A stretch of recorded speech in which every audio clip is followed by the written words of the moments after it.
Thank you for joining the Doctor Whisperer. I am your host, Sharon Fekete, and I am happy to bring you a show where we talk about the business of medicine. I hope that you enjoy it. Please feel free to share, subscribe, and pass it on. Enjoy the show.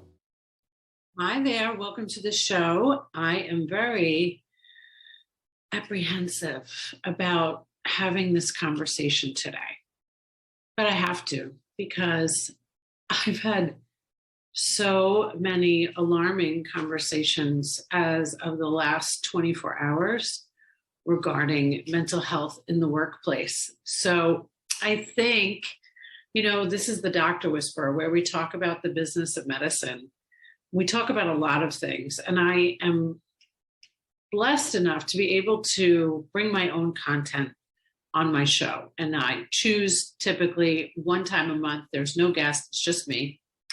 And I usually pick like a specific area of the business of medicine: hiring, marketing, branding, hospitality, and healthcare. But this episode will be about mental health in the workplace. This is July, so we all just came off the 4th of July long weekend, and I've been every conversation that I have with anybody in the last 2 days has been, how was your 4th of July weekend? So I'm a very honest person, and I always say what's on my mind and my heart. If you're going to ask me how I'm doing, I'm going to tell you. So that simple question of how was your 4th of July weekend? Well, wasn't like any other. Wasn't like I wasn't affected by the shooting in Illinois, about the mass shooting in Illinois, about another mass shooting. I'm affected by the politics of the world, the Roe v. Wade decision, to feel less than in terms of where I stand as a human being in comparison to other sexes, being one other sex. And it's tough. It's a tough time. It's a tough time to be like politically correct in business. And that's really what is leading to this conversation right now, that I'm apprehensive to have. But without sharing who I was talking to over the last 2 days about some very alarming things, as a woman who has been in business for a long, long time in healthcare, I wrote a book called The Broken Road to Mental Health in Life and in Business. I have another podcast where I speak about it. It's called The Broken Road to Mental Health in Life and in Business.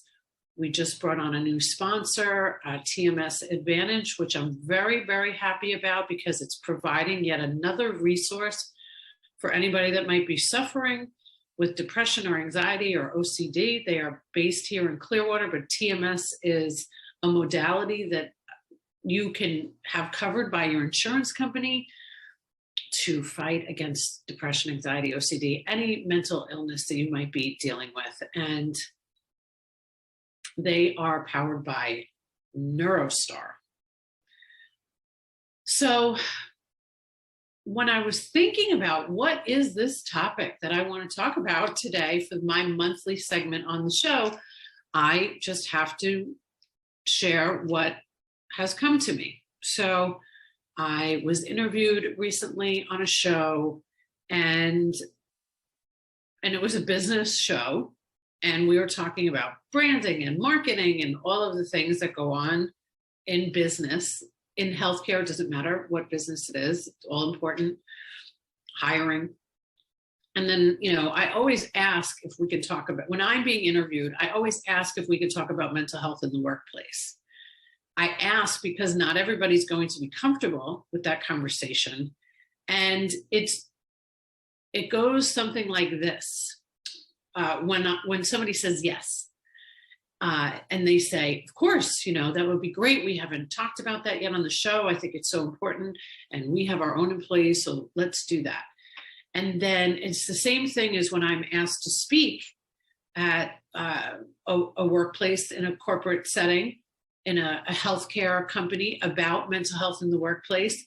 I will have this conversation. I will share parts of my story about my own struggles prior to getting into business. I mean, I got sober at 21, so I'll be 50. So it's been a while since I've struggled with addiction, but it will always be a part of my life. Recovery will always be a part of my life. Anyway, the point is that when I am done, when the record button hits end, when the speaking engagement is over, when somebody reads my book,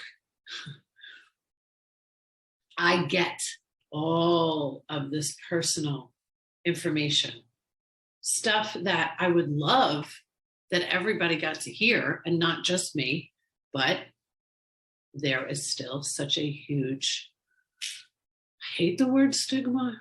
There's such a misunderstanding about mental health, mental illness.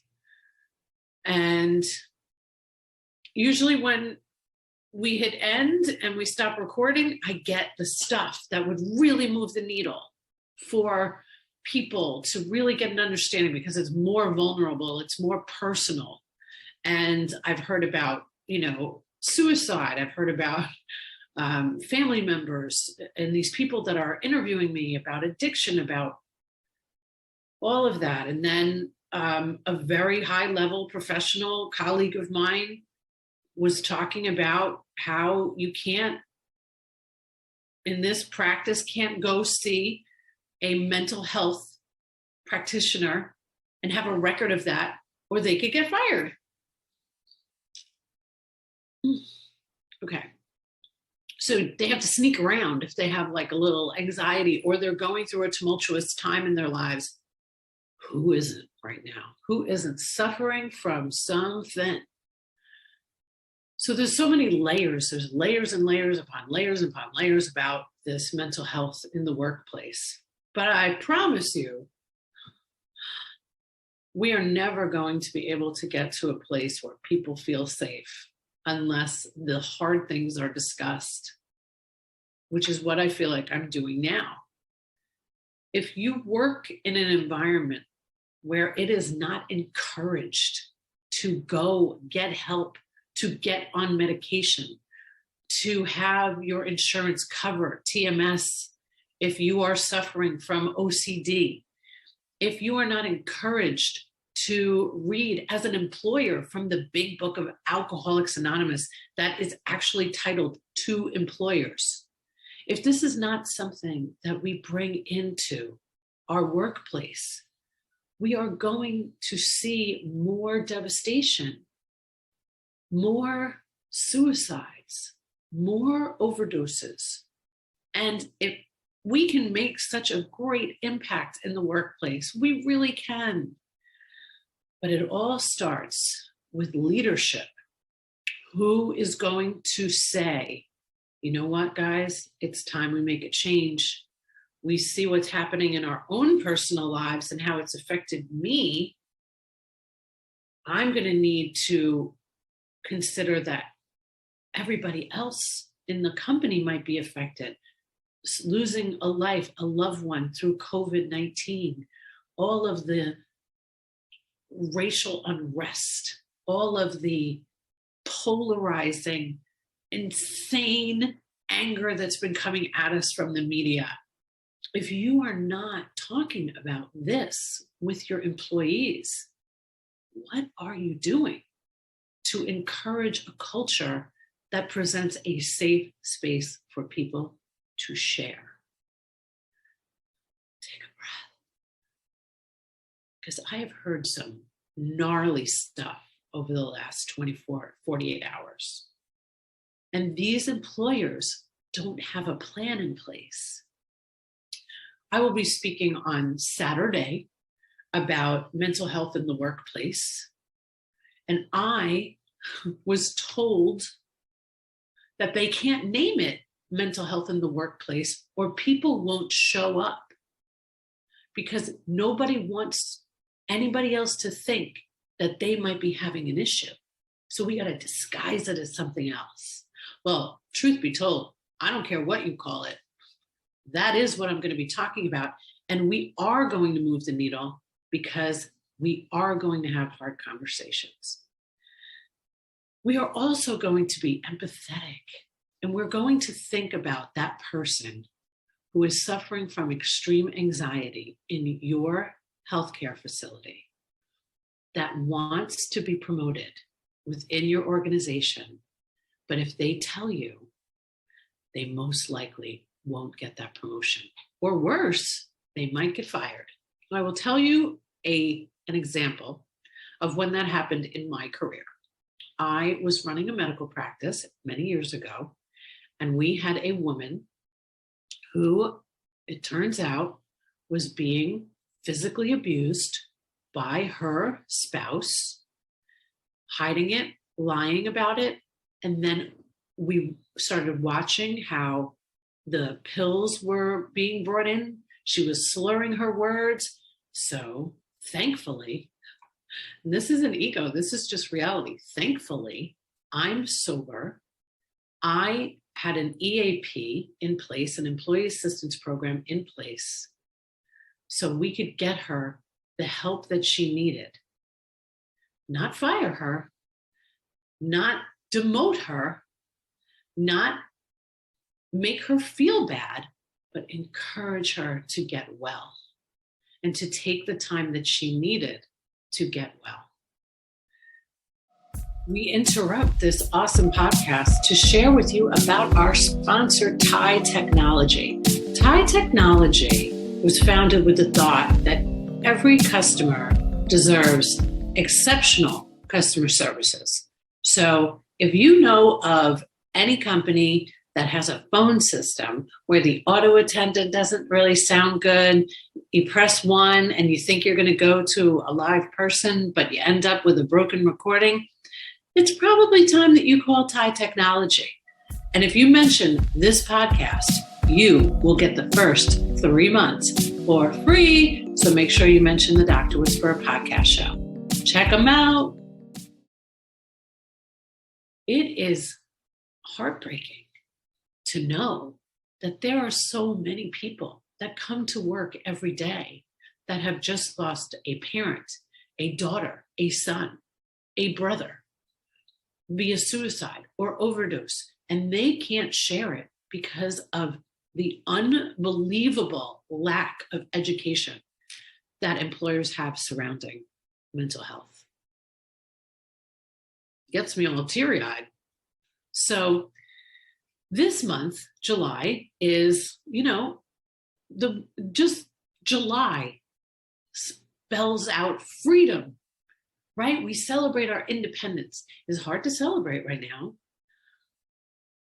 I'm not one to fake it until I make it. I am one to be real and to embrace what is happening and process it and meditate and work out and listen to podcasts that are good for my brain and my soul and my heart, and learn how not to react and how not to internalize, to encourage therapy. I go to therapy.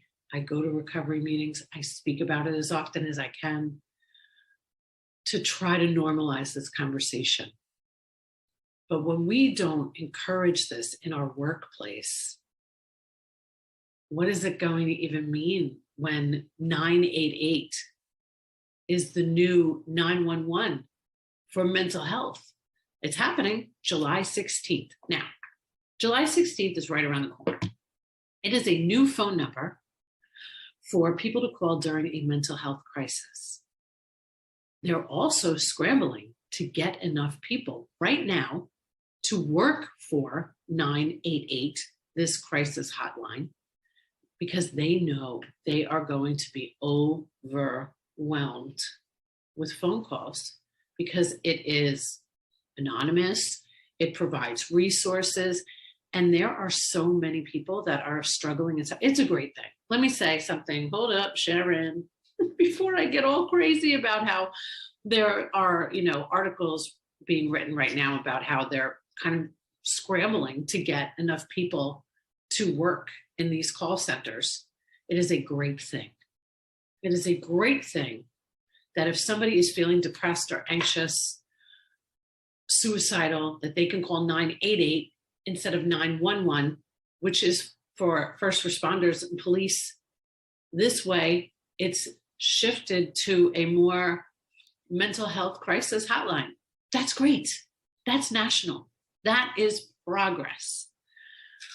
But if you post about it and you don't know shit about it in your business, doctors, all of you in healthcare and any other business, and if you're not talking about it in your business, you are doing a disservice to your staff. Now, anybody that has followed this podcast or heard me speak about hospitality and healthcare hiring knows that I don't just believe it, I know that the most important thing about your business, your practice, your doctor's office, your surgery center is your team. So that means that you have a huge responsibility as an employer to make sure that your team feels safe and supported and encouraged to speak up if they are going through something, whether it be an illness, grief, they lost a baby, miscarriage is a thing. And now, right now, if we're not addressing, how many people have told me that the company that they work for sent out an email supporting the women after the Roe v. Wade decision came down and our rights as women were taken away, that there was support through corporate. You know what that little thing means to the woman on the other end that might have had an abortion or been traumatized? Myself have had 2 ectopic pregnancies. I can't imagine what it would be like in another state, I am in Florida, that I wouldn't have these options.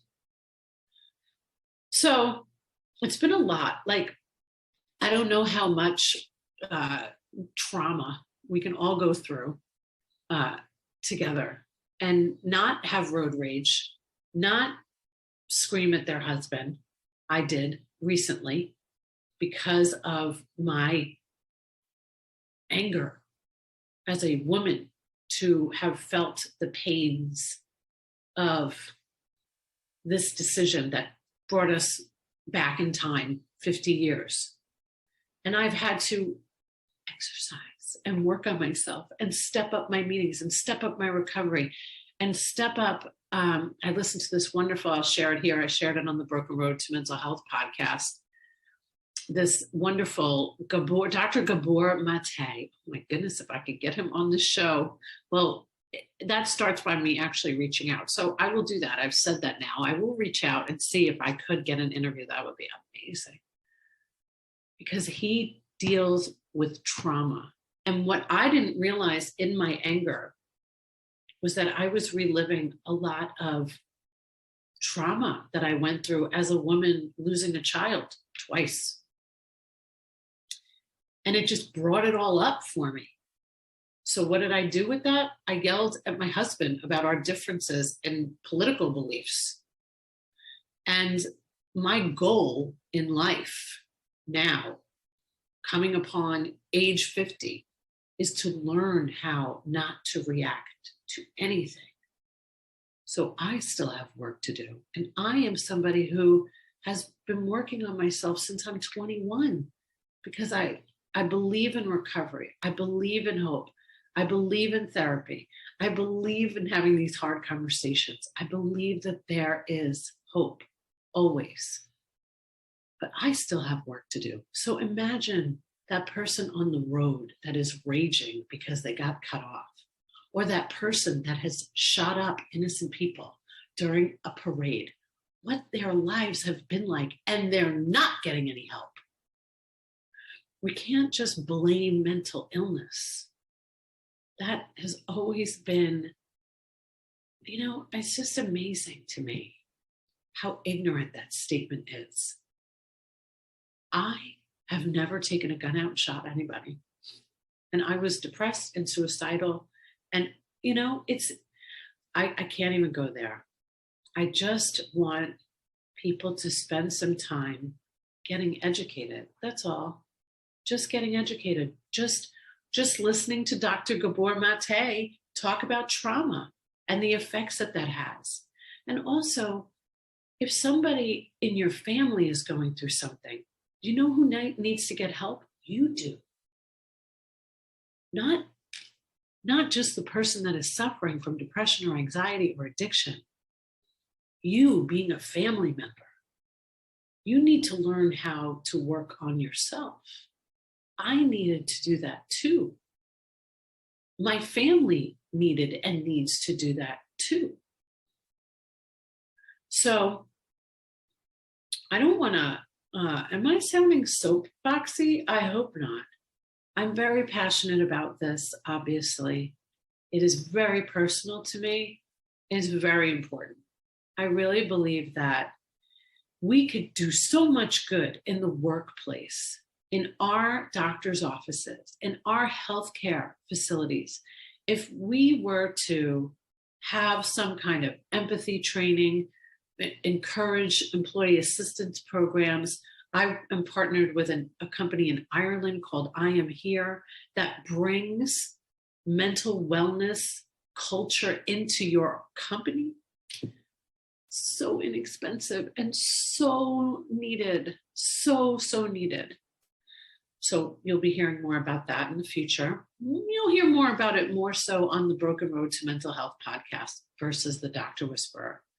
But if I'm going to talk about the business of medicine, the business of medicine is also affected by the mental health of your employees.